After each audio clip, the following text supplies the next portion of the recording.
Konnichiwa minasang, it's me, HK, and for this video guys, ipon challenge tayo ngayon dahil bubuksan na natin ating mahiwagang alkansya. So, naglalaman po ito ng tagpo 500 yen. Siyempre, andito tayo sa Japan, yan ang pera natin.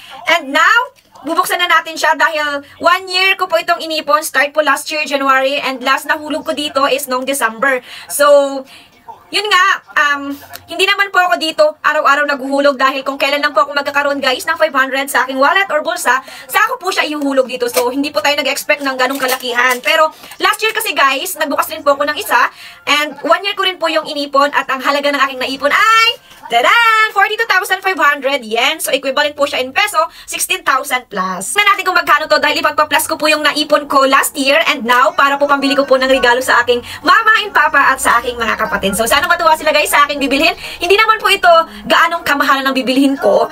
And, basta, bukal sa puso natin at syempre gusto ko made in Japan.